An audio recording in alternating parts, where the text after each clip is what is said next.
Good day, everybody in Lions Nation. I'm Trevor Thompson. Welcome to another edition of Believe in Lions. It's brought to you by FanDuel.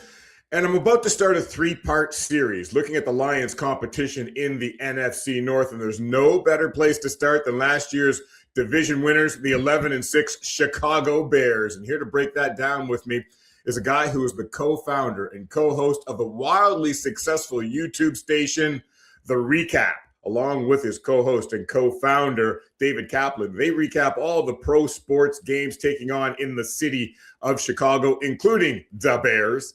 And our guest today is Ryan McGuffey. Ryan, thanks a lot for taking the time to join us and talk Bears on the show today. Trevor, appreciate that, man. Appreciate the opportunity. Anytime to talk Bears. I mean, it's June. It's the only dead time of year in the NFL, and here we are talking Bears and Lions. I love it. Well, there's some things to talk about as far as the Lions go, but congrats on your success with the YouTube channel, The Recap. You guys have over 250,000 subscribers, and anybody out there who wants to get the latest on the White Sox, the Cubs, or the Bears, that's your place to go to, The Recap on YouTube with Ryan McGuffey and David Kaplan. But Ryan, we wanted to talk Lions and Bears to kick this thing off, but whenever you wake up and you see your number one draft pick from a couple of seasons ago, his mugshot is plastered across the internet, that's where you have to start. Terrion Arnold, the 24th overall pick in 2024, has been arrested. He's been charged with multiple felonies, which could land him life in prison, according to our friend Dave Burkett, who just co-hosted this show with me a few weeks ago, the fabulous writer from the Detroit News. Terrion Arnold getting all hemmed up with armed robbery and kidnapping charges, and as I say, could face life in prison. He's expected to appear in court over the next couple of days to address that. We'll see where it goes from there. But this is a huge distraction for this team in a season that Terrion Arnold really needed to step up and prove himself. What do folks think about across Chicago, certainly in the same division? But this is more than a football story. It's a sports story and a very big one. Yeah, I mean, it impacts obviously the roster and the locker room and what the Lions are trying to do. But it certainly impacts the rest of the division, right? I mean, the timing of this never good. Like let's separate like the sports part of it and then the life part of it. There's got a lot of people in trouble here, a lot of people impacted. I don't know what the thought process is when these things happen. I just don't understand it. But there's not like some cornerback that's out there available, ready to wave his hand and replace him. Right. Arnold's like, you know what I mean? It's you're 3 weeks from training camp, and this is the story you have to deal with. And let's be honest, I don't think there's a scenario he plays a football game for the Detroit Lions, certainly this year and maybe ever again. I mean, we're talking about life in prison. There's no way. I mean, the NFL, you know, that they're their own separate court of law here. There's no way they're letting him play at all until this thing's resolved from you're innocent until proven guilty. But the impact of this, certainly there's coordinators. You look at the coaches in the NFC North, you don't think they're circling that matchup. Mm-hmm. You don't think they're circling the opportunity to expose who's ever going to replace Arnold. I mean, that's you have Ben, you have LaFleur, and you have Kevin O'Connell, all offensive minds sitting there looking at the Lions now. And this is a big time black hole for the organization. So, yeah, I don't know how you go and replace that on June 25th. It's going to be something that the Lions have to delicately deal with, and they're going to have, they're going to do that situation where they don't have a lot to say because it's a legal matter, but in terms of roster, they're going to have a big decision. Yeah, Ennis Rakestraw, Rock Ya-Sin, and Roger McCreary will all battle it out to see who starts opposite DJ Reed on the cornerback position. Keith Abney, the draft pick from this year, could play nickel in a situation like this. We'll see how it all shakes out. But as far as this goes, and for folks who don't know, the breakdown of this is 6 others have also been charged. 2 have also pled guilty already in this armed robbery and kidnapping scenario where Terrion Arnold was renting out an Airbnb, was robbed of about $250,000 in cash and belongings, reported it to the police, and then a couple of hours later got a little posse together, hemmed up the people that he thought did this, beat them, robbed them, and that's where the charges stem from. It just seems so weird that you're going to go to report this to the police and then take matters into your own hand and end up in a situation like this. Just your thoughts on what the mindset might be and what would lead a young guy to do something like this with so much blue sky ahead of him as far as his future in the NFL is concerned. That's a first where you're reporting something to the police and then go out and say, I'm going to take matters into my own hands. My guess is I mean, obviously this is pure speculation, but as the cooks infiltrate the kitchen, like less is more. And there's a lot of people you just talked about being involved in this. You don't like the situation where people are already pleading guilty is probably Right. to expose Arnold, right? Like they're getting plea bargains in order to like, who's the ringleader of this? And as you read the stories about Terrion Arnold here, he was the guy in charge. At least that's what it sounds like. He wasn't the guy initially doing the kidnapping, but he's the guy who orchestrated the whole game plan. Yeah. Yeah. So it was in the getaway car. I'd love to tell you what the mindset was, Trevor, but I don't think you and I can possibly wrap our brains around that. Well, as you mentioned, Ben Johnson and his offensive team are going to have a game plan when they do face the Lions to take advantage of that situation. And they're coming off a spectacular season where they finish 11-6. They win the division for the first time in 7 years. They end up winning a playoff game for the first time in 15 years. Just a fabulous season overall in Ben Johnson's first season as head coach in Chicago.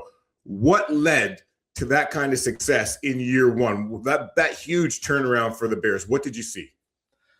Well, we've talked so much in this town about culture and culture and culture and culture, front offices, head coaches, the amount, and I'm not talking just with the Bears here. I'm talking about we've had so much failure in the city of Chicago, which is insane because this city and Detroit's I don't know if Detroit fans are going to want to hear this, but there's a lot of comps between the fan bases in both Detroit and Chicago. Yeah. They're passionate. They bleed it. The losses hurt twice as much and the wins feel three times as good. 100%. Because we haven't had it. We haven't had it. You guys are still talking about like the Bad Boys and then the Rip Hamilton Pistons and the Lions. Like I was all in on the Lions the last couple of years when the Bears were down because I'm like, man, what a story. This team deserves it. That city deserves it. But I felt that way. I was so shocked when the Bears landed Ben Johnson because it was such a anti-Chicago Bears move. And the fact that they got and landed the biggest fish in the sea that was going to cost more money, that was going to make you a little bit uncomfortable, and ownership went and did the right thing for the first time ever. And the fact that Ben circled the Bears, I think meant something. I do. I mean, he was going to be a head coach. You know that. I know that. 100%. If the Bears weren't willing to pony up, he was going somewhere else. But what he was able to do in that first training camp, and we had guys we had Kevin Byard for 2 years do a show on the recap. And in year one, he was with Matt Eberflus. In year two, it was with Ben Johnson. And we've had Tyson Bagent in our studio, and just hearing them talk about the accountability and the maniacal impact that he makes in a good way, where that guy goes to sleep thinking football, he wakes up thinking football, and he doesn't want to hear excuses. And if you're not part of if you're not on board, you're gone. And I think, I don't know, we could probably sit here and try to come up with 5 examples in the last 25 years of someone in 12 months who was able to flip the script completely. Caleb Williams a year ago, Trevor, people were talking about him being a bust. And now they're talking about him being a top 5, top 10 quarterback in the NFL. And Ben Johnson's responsible for that. And Caleb Williams is too, for the buy-in. And I think the buy-in of what we saw from Ben Johnson, that's to me what resonated most. The 7 straight weeks of crazy ass games, like that we'll probably never see again. Yeah. Like that's a whole separate thing. But the impact that Ben Johnson made in that locker room and in this city, it can't be denied. And I'm sure it hurts in Detroit because it's in division and it was your guy. But I would say this, and like the Bears have already lost members of their coaching staff in year one off of Ben. That's a great thing. That's a great thing for Detroit to lose Ben Johnson and Aaron Glenn. And people might be going, are you out of your damn mind? It is, because things are working. And the best development shouldn't just happen on the football field. It needs to happen in the coaching room too. And so for Dan Campbell to have guys from his staff plucked, you should be at the lower, like whether it's offensive line coaches, whether it's tight end you should be able to elevate next man up. And I think that that's a good thing that Dan Campbell has been able to do is have successful coaches step into those roles. And it's going to happen in Chicago. As long as Dan Campbell's the head guy in Detroit and Ben Johnson's the head guy in Chicago, what happens underneath him, that's a sign of your success to me. I want to get to Caleb Williams in a second, but right now I want to just get to your point about that rivalry between Detroit and Chicago. I cover the Red Wings as well. You go to Chicago, you go to the arena, they sing the anthem, everybody is into it, and as soon as the anthem's over, the first words out of their mouth are "Detroit sucks," and it's on. And they travel here to Blackhawk games, they travel here to Bulls games, they travel here for Lions and Bears. And last year, with all the success that the Bears had, the Lions beat them twice. Yeah. This year coming in, they're going to have them on Thanksgiving Day, and they're going to have them the second last game of the regular season at Soldier Field in what we're anticipating to be the snow and the cold and the wind and the elements, and it could very well be for the NFC North title. Just this rivalry, so it continues to go. Ben Johnson and Dan Campbell and the revenge matchups between these guys, and Amon-Ra St. Brown and Jahmyr Gibbs are already on record as saying they can't wait to get another taste of Ben Johnson and the Bears, and they've got that circled on the calendar. How do they sustain that? How do the Bears sustain that winning and then beat the Lions, get over the top, and have a taste of winning against their former team as far as Ben Johnson is concerned? I don't think Ben's going to allow complacency. He doesn't give a damn about the NFC title or NFC North title last year. He is like, that guy is, you want to talk about turning the page? I played the game through in college, and the amount of, I was lucky enough to have like really good coaches and mentors that didn't want to hear about yesterday. But Ben does it in a way at the NFL level. He doesn't care. I mean, his reaction to Caleb Williams being on the cover of Madden, I don't care. Like, that was his bite. Like, oh, that's cool. The first time it's ever happened with the Bears. Cool. I don't care. I mean, talk about tunnel vision and laser focus. You know this as well as I do. Health is going to matter. All of the things the Lions know that firsthand. Exactly. Absolutely. I think Ben is going to be really good at controlling the controllables. You know, the Bears have blind spots. They have weak spots right now. That defensive line, like, I don't know how they're going to get pressure. I don't know how that's improved, but I don't expect. I looked at the schedule, and the first thing everybody the Bears have a first place schedule. Oh, the Bears have the toughest schedule in football. And I went through it, and I see 11-6. Now, looking at a schedule in June, to me, is irrelevant because you don't know what the teams are going to look like in week 5, week 12. Right. So to say that this is a hard schedule, easy schedule, it's a first place schedule from last year. So right. I think there's some tough games, but I look at the early part of that Bears schedule and feel pretty favorable about it, and then it gets dark in the back half. But as far as the Lions, the one thing I love is like the fact that Ben didn't beat the Lions last year. Don't think he doesn't think about that. Like, there are things about last year I know that he thinks about, probably in ways the players don't. It matters to him. I think the early game in Detroit last year, and I don't know if Ben would like this, I don't know if he was ready for that environment that early. You know what I mean? Like, like when he came out of the tunnel, and that place was booing I didn't know Detroit could boo like they can get loud in there. Give them a reason. 0-16 fans that weren't booing as loud as they were booing Ben Johnson. So he even seemed, I don't want to say rattled, but it seemed to have an impact on him. I don't think it impacted his game plan, but I do think he took note of that, and he was chapped about not winning that game late in the year. He was very chapped about it. Yes, they did still win the division, but I love rivalries. I love the fact that this is not just Packers Bears, but it's old school, like 80s and 90s, where every division game is they're going to, the Vikings think the Bears are their main rival. The Bears think the Pack. I love that. It's like the old black and blue, right? And it is. Except in an innovative offensive way. Like, they have innovative. I think it's the best division of football. I think it's got some of the best, top 4 of the best head coaches in football. And it's been a long ass time since we've been able to say that. So I circle those games in Detroit because I think it's just fun to watch really good NFC North football again. Thanksgiving, to me, that's always going to be a tough game. That 11:30 a.m. Central Time kickoff with that environment, with that history, that matters. And but the fact that the NFL is looking at the Bears and Lions as like a marquee matchup again is really good for both cities. Oh, yeah. The NFL is better when these two teams are better and playing at the level they are right now. There's no doubt about that. I want to circle back now to Caleb Williams. The FanDuel odds, you have to look all the way down to 10th in the league for MVP consideration as far as the odds go on FanDuel. Caleb Williams is there at 10th at plus 1,500. Jared Goff is 16th at plus 3,500. And the usual suspects are 1, 2, and 3. Josh Allen, Lamar Jackson, Drake May, new to the party, but obviously got to a Super Bowl last year.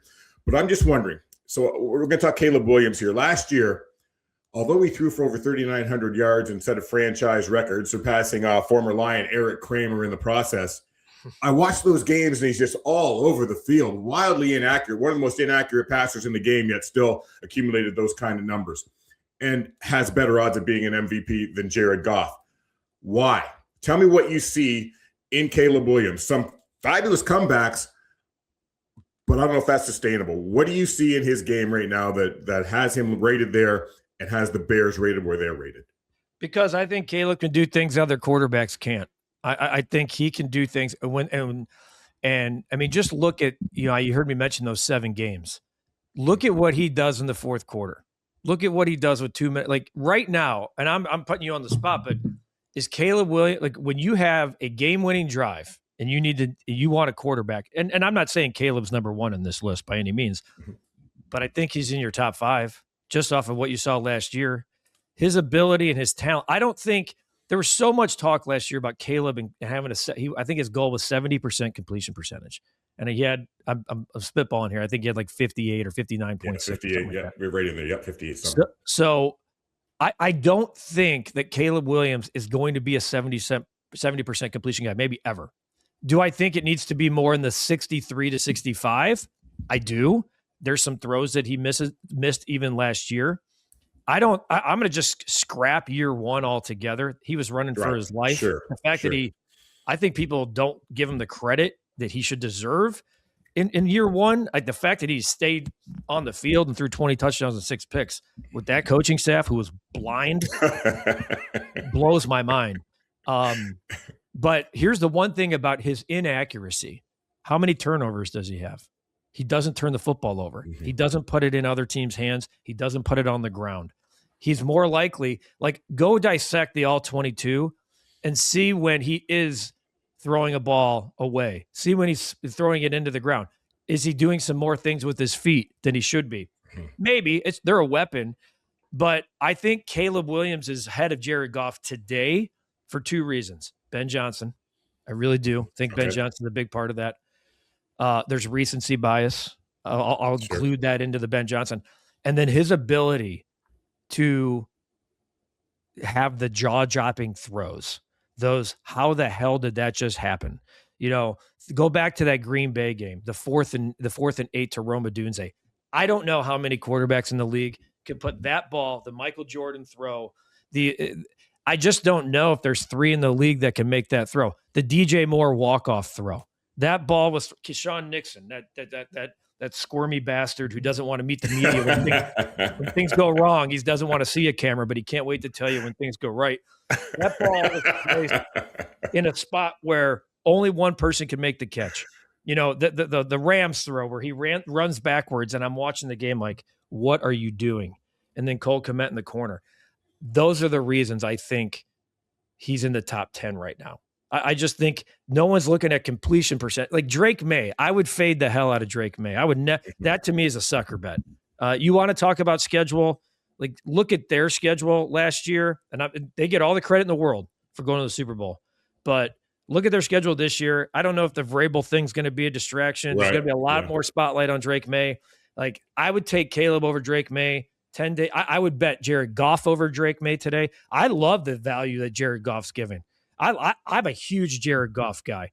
I don't think that guy gets respect as being a top 10, top 12 quarterback in the league. I love that guy, and I think the Lions are lucky to have him, and I think that's a huge reason why I think the Lions are going to be a lot better this year. There's so much value in Jared Goff at 35-1, but Caleb is the top 10 because he's, whether it's Iceman, Superman, his ability to make the throw that very few in the world can makes him a logical bet to me in the top 10. Now, the Bears are always going to be a sexy bet in Vegas. So they're always like Vegas is going to flood it a little bit. So they're not taking a major hit. I would probably put a little chalk on Caleb, but I there's more value in other guys to me.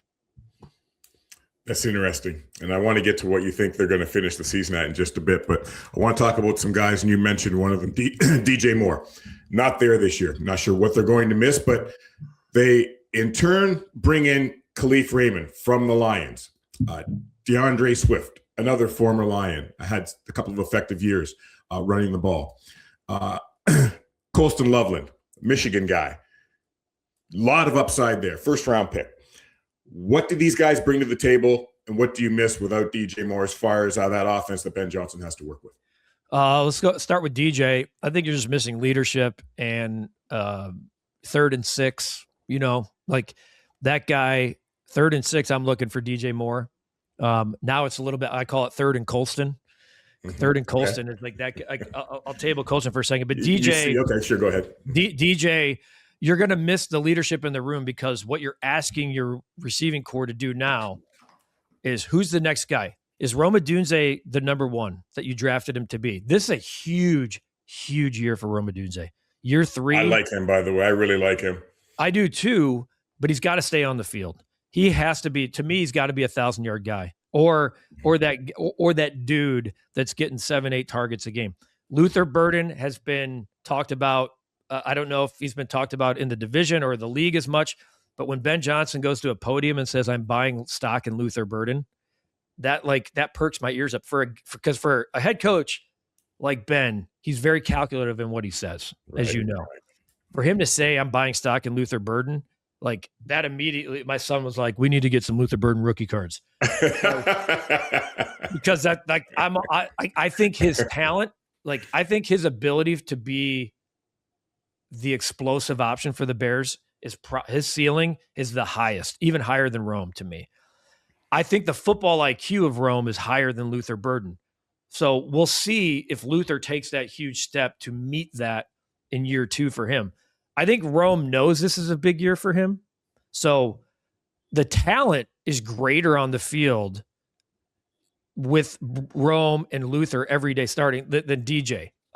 DJ's just in the back end. I think he went to a perfect spot. He's going to have a big year with Josh Allen. Colston Loveland will be a top 3, top 5 tight end in the NFL this year. Fact. This year. This year. Yes. This year. He's that far along in the learning curve in your mind right now. He's going to be used in such a fashion you can say that. Yes. He will be a top 5 tight end in the NFL this year.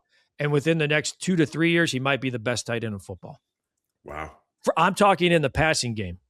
That guy is such a weapon. He did something that no rookie tight end had ever done in a playoff game, 8 catches and 139 yards or whatever. No rookie tight end has ever done that. Think about there's some names. We know the names. The Kelseys, the Wintons, the Gonzaleses, the Sharps. No tight end has ever done that. And if you look at his first 6 games, and then you look at the 11 after that into the postseason, look at the level of just the targets, the production. And then if you watch the film, his ability to block is still right there. So Loveland is that receiving tight end. A lot of people say he's their number 1 option. I don't like that, to be honest with you. I don't like if your number 1 option is a tight end. To me, Amon-Ra St. Brown is the number 1 option. And that was with Laporta had an unbelievable year 2 years ago. To me, it still should be a receiver. So we'll see how that plays. And then DeAndre Swift, a lot of people were ready to run him out of town last year. They thought Ben Johnson was going to cut him, trade him. And he had the best year of his career last year. Now a lot goes into the Bears offensive line upgrades that they made, but DeAndre Swift looked like a different runner. And we had our own kind of Montgomery Gibbs combo, like a poor man's with Kyle Monungai. The way he runs the football, he kind of reminds me of a younger David Montgomery. And I think that the two of those guys just played off each other so well. Can DeAndre Swift match that production this year? I think that's the big question. But I think we know a lot more about the Bears' ability to run the football and a lot more about their running back room today than we did a year ago. Because I was like, I just don't like it. I didn't like Swift. I was like, Monungai in the 7th round. How much can you rely on this guy? So the Bears have weapons, but some guys need to take that void of DJ Moore is going to be felt if somebody in the receiving corps doesn't take a big step from 600 plus yards to 900 plus.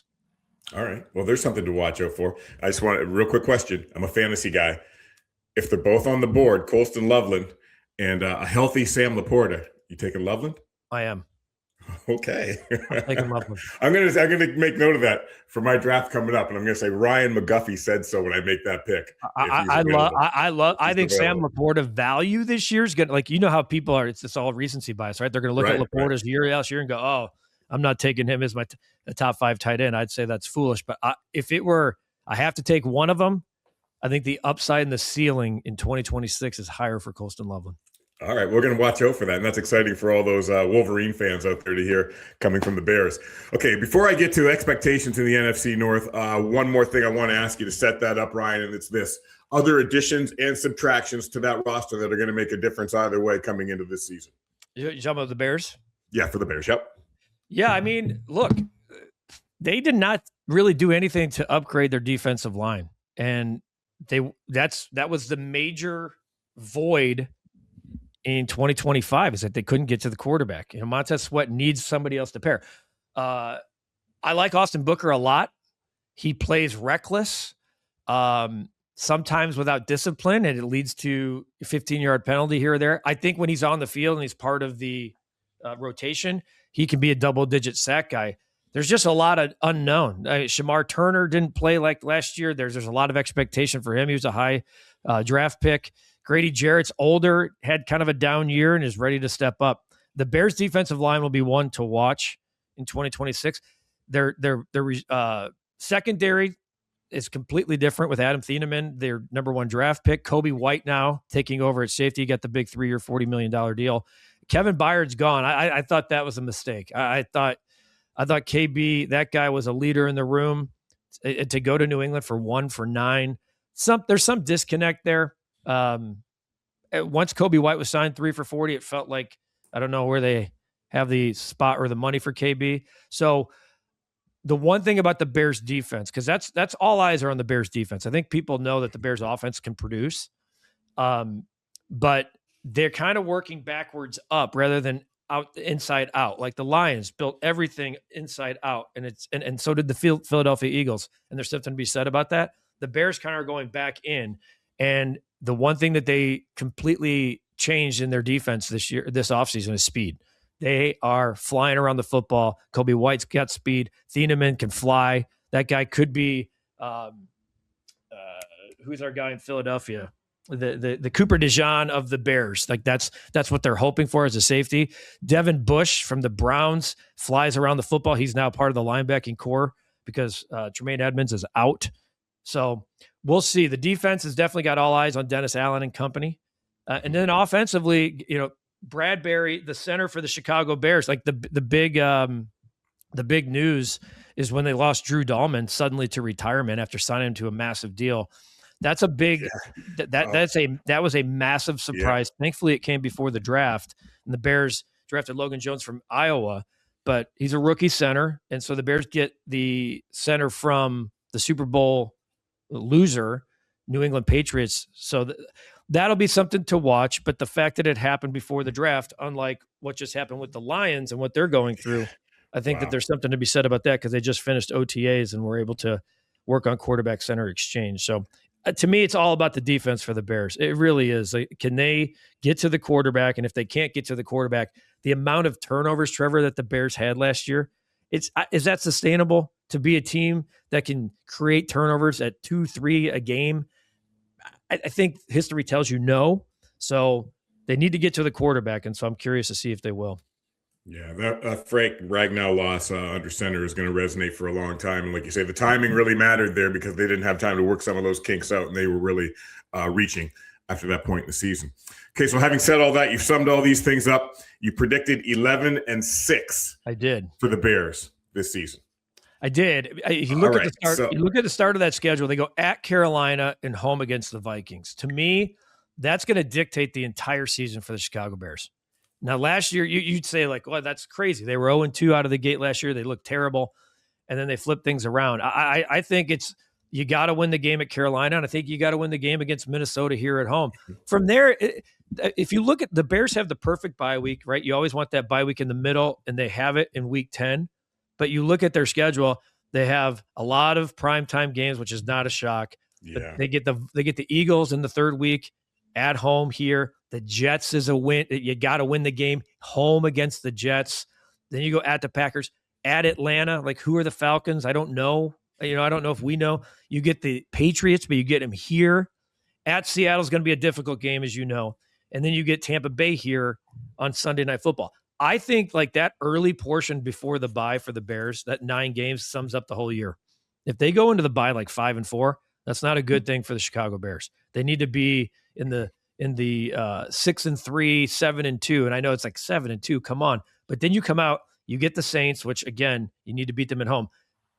Then you talked about that Thanksgiving. You go at Detroit, home against Jacksonville, at Miami, got to be a win, at Buffalo, Packers, Detroit, Vikings. So that's what I'm talking about schedules. Like the NFC North, to me, you got to win your division games. You know that. And if you don't, it's not going to be easy. It's going to be tough. No, it's not going to be easy. It's not going to be easy winning those division games. It's not going to be easy. And it never is. And then what you do in the other games, like you have people are like, oh, it's a hard.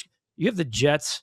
You have the Saints at home. Like those are, I don't care who's playing quarterback for the Bears. You got to win those football games. So it'll be interesting to see. I think the Lions benefit, from not making, we talk about like strength of schedule. You look at the Lions out of the gate, love their schedule. Yeah. They get the Saints first. They get the Saints. They go at Buffalo, as we know, like that's going to be a tough. Is that Buffalo's home opener? Yeah, it is. It's Buffalo's home opener in that brand new stadium. That's a tough matchup, right? But then you got Jets, Carolina, Arizona before the bye. The Lions, to me, are 3-0 in those games. Like I see the Lions. They need to be. I see the Lions at 4-1 at the bye. I really do.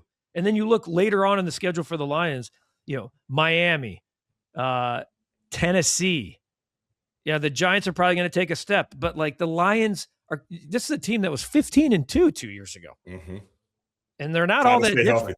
Got to stay healthy. And that's the key to everything for all these teams right now. Every team in the NFL is saying that. I got to stay healthy. Schedule a lot like that. I love the way it presents before the bye for the Lions. I do.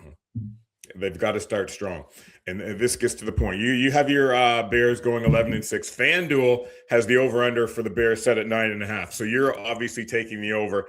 FanDuel has the Lions set at 10.5 as far as that goes. But the NFC North, the Lions are plus 145 to take the division. Then they've got the Packers at plus 260. The Bears are third at plus 320. And then they've got the Vikings. How do you see the division shaking out as far as first to fourth? Yeah, I mean, I think the Bears are juicy, and this is not homer bias, but like you're giving me that type of odds to run it back. Now, again, it's hard to go back to back in like this NFL in the division. I like the Lions a lot. I'm a fade the Packers guy, by the way. Yeah, me too. I just don't get it. Personally, I've got them fourth in the division going in this year. A lot of people look at me sideways, but I'm fading them big time, just like that, like you are. I agree, Ryan. You got issues like is Josh Jacobs playing? I mean, he's got issues right now legally, right? Yeah, right. We know Micah Parsons is out for at least the first 6 weeks. Right. I just don't like Jordan Love's a really good quarterback, but I think he's just really good. I don't think I'm going to eliminate the Vikings because I'm not taking JJ McCarthy or Kyler Murray. But if I'm ranking Caleb, Goff, and Jordan Love to me is an easy third. Easy. I'm taking Caleb and Goff either or every time before Jordan Love. I am. And I don't care. Green Bay, you can listen to this all you want. Fall in love with the guy. You've had great quarterback for 35 years. Jordan Love's just okay. He's a high-rated, high completion percentage guy that doesn't scare me. You sound like Ben Johnson chirping the Packers right now. I love that moment, by the way. Absolutely love that moment last year. At the end here, I'm not going to shake your hand. It's just going to be. I loved it. Loved it. But it's all about the Super Bowl, Ryan. And the Rams are the FanDuel favorite. The Lions are 6th, but the Bears sit 17th at plus 2,700. Are they getting disrespected here as far as that goes based on last year? Are they going to take a step back before they take another step forward in Ben Johnson's second year? Where do you have the Bears? Because it's all about the Super Bowl. I think so I'm not going to come on your podcast and say the Bears are winning the Super Bowl. I'm not. I didn't expect you to. I can't sit here and say the Lions are going to win the Super Bowl. I mean, the two of us are sitting here with exactly how many Super Bowl appearances between us ever? 2, right? 2. Okay. I don't want to talk about NFL championships. Lean times. I'm not talking about. I don't want to hear about anything pre-Super Bowl era. The Bears have been there twice in my lifetime, which means it's every generational thing. I'm in prove it mode. You know, they haven't gone. They went to the Super Bowl 20 years ago. They went to the Super Bowl 40 years ago. So maybe this is the year, but I wouldn't bet it. I wouldn't bet it. And Vegas knows what they're doing, because usually you see they're Bears, remarkable. Those guys blow me away. You would see the Bears I feel like you'd see the Bears at like 12 to 14 to 1, because so many people, like everyone bet the Cubs to win the World Series for 50 years because it was cute. They're the lovable losers. But Vegas caught on. To me, 27 to 1 tells me something. Like, it's a prove it thing. The Rams, man, it's hard to, how do you not, again, if we're just assuming health, what they're doing. Oh, with Myles Garrett in there. I mean, unreal. I do think the Bears, I'll say this. I think the Bears and the Lions go to the playoffs this year. I think they both are. I'm on board with that. I think they both represent the NFC North in the playoffs. Then it's just about, I mean, you have no idea how it's going to go, right? I mean, look at that playoff game between the Bears and Packers last year. It's 21-3, and you're thinking, really? Like, we're going to have to hear about this all offseason, and then the miracle that happened with that game. And then they go out and almost do it against the Rams at Soldier Field, a week later. So health is going to matter. Experience matters. I think Ben and Caleb having that experience under their belt matters. I think Dan Campbell and Jared Goff having their experience from 2 years ago and then coming up short last year, I think that matters. And so they're going to both be tough outs all season long. But in terms of the Super Bowl, I'm not ready to go there just yet. I'm not ready to go there. I think the Bears can be a Super Bowl contender for the next 5+ years. I just, right now, I need to see defensively them be complete up front before I'm sitting there crowning them. I like the Detroit Lions up front. I like their front four 10 times over before I can say I like the Bears. So I think the Lions are a better bet if I'm betting. I'm not going to sit here and say the Lions or the Bears are going to win the Super Bowl, though. Yeah, I agree with you there, but these matchups between the two are going to be fantastic starting on Thanksgiving Day. Ryan, would love to have you back prior to that matchup. We'll tee it up. We'll talk about how the season's gone to that point. We'll get a little rivalry going between us. Maybe I'll get you to wear a Lions cap. I'll wear that Bears cap, whatever we need to do. I'll buy you dinner when you come to Detroit. You've got me covered when I come to Chicago. Done. Look forward to that. We'll put a little something on the line and recap things and review that matchup just before Thanksgiving. Appreciate your time here today.